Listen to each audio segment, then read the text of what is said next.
जरांगे पाटलांची हत्या करायची होती, जरांगे पाटलांना संपवून टाकायचं होतं. आणि का संपवायचं होतं? जरांगे पाटील अशा कोणत्या गोष्टीमध्ये अडथळा बनत होते, त्यामुळे जरांगे पाटलांना आपल्याला जीव द्यावा लागला असता? नेमकं अशी काय ती गोष्ट आहे ज्यामुळे जरांगे पाटलांना संपवायचं होतं आणि ती गोष्ट आता समोर आलेली आहे? जरांगे पाटलांच्या मागचं, होणाऱ्या हत्येमागचं खरं कारण हे आता समोर आलेलं आहे. ते कारण नेमकं काय आहे? आणि मनोज जरांगे पाटलांच्या हत्येचा कट रचला गेला, तो समोर आलाय. तर याच्यामध्ये पुढचं प्लॅनिंग कसं ॲक्टिवेट होणार होतं हे सगळं कारण आपल्याला या व्हिडिओमध्ये समजावून घ्यायचं आहे. पुढे जाण्याआधी तुम्हाला एक विनंती आहे की आपल्या चॅनलला सबस्क्राईब करून ठेवा, कारण आपण अशीच वेगवेगळे विविध माहितीपूर्ण व्हिडिओज महाराष्ट्रातील मांडत राहत असतो.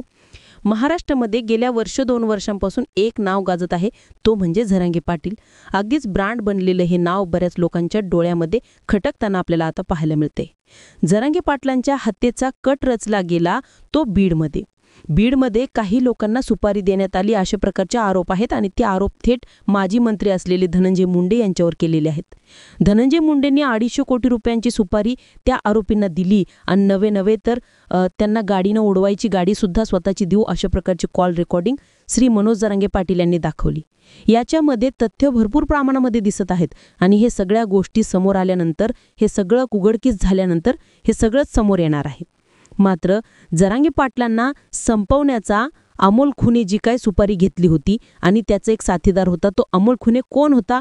तर अमोल खुने हा जरांगे पाटलाचा कधी काळचा जवळचा सहकारी मानला जातोय आणि एक प्रकारे जरांगे पाटलांचे सोबत राहणारा हा अमोल खुने आता कुठेतरी जरांगे पाटलांच्या विरोधात का गेलाय? जरांगे पाटलांची अशी काय त्याची दुश्मनी बनली की त्याला थेट जरांगे पाटलांना संपवण्याची सुपारी देण्यात आली? हे सुद्धा मोठे प्रश्न आहेत.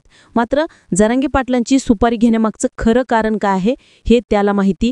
त्याला अशी काय त्याच्या मनामध्ये खुन्नस बसली होती? पाटलांनी कोणता असा त्याला शब्द बोलला होता? पाटलांनी त्याला काय झापलं होतं का? त्यांनी काय चुकीच्या गोष्टी केल्या होत्या का म्हणून पाटलांनी झापलं होतं का? हे संशोधन करण्याचा विषय आहे. मात्र हे संशोधनामध्ये आपल्याला घुसायचं नाहीये. तर आपल्याला पाहायचे की जरांगे पाटलांना ह्या लोकांना का संपवायचं होतं आणि जरांगे पाटलांना संपवून यांना काय मिळवायचं तरी? पहिलं कारण म्हणजे मराठ्यांचा दरारा संपवायचा आहे.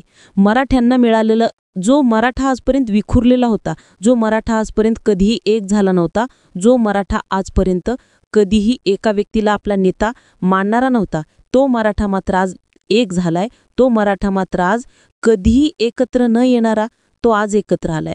आणि ह्या सगळ्या गोष्टी काही लोकांच्या डोळ्यात खटकतायत की काय, असा प्रश्न पडलाय आणि म्हणून अशा प्रकारचे कट शिजत आहेत की काय, अशा प्रकारचं समोर आलेलं आहे.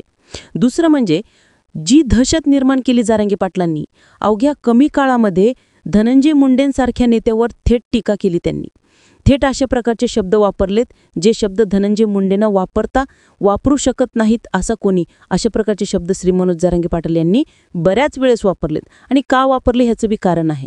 का वापरले धनंजय मुंडेवर असे शब्द? कारण धनंजय मुंडेंचे जे काही नाव येत होते, जे प्रकरण समोर येत होते, ते प्रकरण थेट धनंजय मुंडे यांच्या नावाशी जोडले गेले होते आणि धनंजय मुंडे याचा कुठंतरी संबंध आहे या प्रकरणाशी असं वाटत होतं किंवा आहे. हे पुराव्यासहित मीडियावर सुद्धा सगळ्या गोष्टी आल्या होत्या. आणि म्हणून, कारण हा माणूस जनतेसाठी लढतोय, हा माणूस हक्कासाठी लढतोय, म्हणून त्यांनी धनंजय मुंडेवर टीका केली. धनंजय मुंडे आणि त्यांचं असं काय बांध नाहीये की फक्त धनंजय मुंडेवर टीका करणे त्यांचं काम आहे, अशा प्रकारचं कुठलंही नाही. मात्र ज्या गोष्टी चुकीच्या घडतात, मग ते धनंजय मुंडेच असो किंवा कुठलाही नेता असो, आपण पाहिलं असेल ते फक्त धनंजय मुंडेवरच नाही तर कुठल्याही जातीचा असो, कुठल्याही धर्माचा असो, कुठल्याही पंथाचा असो, ते जर चुकीची गोष्ट असेल तर जरांगे पाटील बोलल्याशिवाय राहत नाहीत. जे डोळ्यात मनात देत बेधडकपणे बोलतात, हा त्यांचा स्वभाव आहे. आणि म्हणून जरांगे पाटलांनी धनंजय मुंडेंना जे बोलले त्याच्या मागचा हाच उद्देश. आणि मी सुरुवातीला म्हटलं की मराठ्यांची दहशत तुम्हाला कमी करायची आहे किंवा मराठ्यांची दहशत जी आता निर्माण झाली, दहशत म्हणण्यापेक्षा एक प्रकारे जो मराठा समाजाला कुठंतरी इज्जत त्यांची कमी करण्याचं काम केलं जात होतं काही प्रमाणामध्ये मनोज जरांगे पाटील यायच्या आधी, ती इज्जत मात्र मिळवण्याचा मान हा जरांगे पाटलांमुळे मराठा समाजाला पुन्हा एकदा मिळालेला आहे. आणि याच कारणामुळे कशामुळे तर आपण पाहिलं होतं की जातीयवाद कशा प्रकारे बीडमध्ये वाढला होता, जातीयवादामध्ये कशा प्रकारे बीड पुढे गेले होतं आणि हा जातीयवाद कुठेतरी एका रीतीनं चालला होता, एका प्रवाहाने वाहत होता आणि तो प्रवाहाची दिशा बदलणारा माणूस आहे जरांगे पाटील.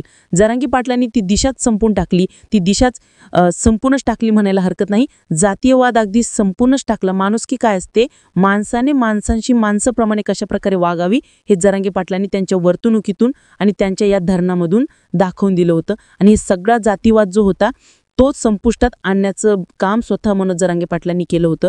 आणि हेच कारण बघता कुठंतरी न्यायासाठी एखादा माणूस लढतोय, कुठंतरी कोणाच्या तरी हक्कासाठी लढतोय आणि न्याय मिळवून देण्यासाठी जर लढतोय, तुमच्या वेगवेगळ्या धंद्यांमध्ये तो आडवा येतोय म्हणून त्याला संपवायचं होतं, हे अशा प्रकारचं समोर आलेलं आहे. आणि म्हणून कुठेतरी जरांगे पाटलांची सुपारी देण्यात आली असावी अशा प्रकारचा अंदाज आहे. मित्रांनो, तुम्हाला काय वाटतंय ह्या सगळ्या गोष्टीबाबत कमेंटमध्ये नक्की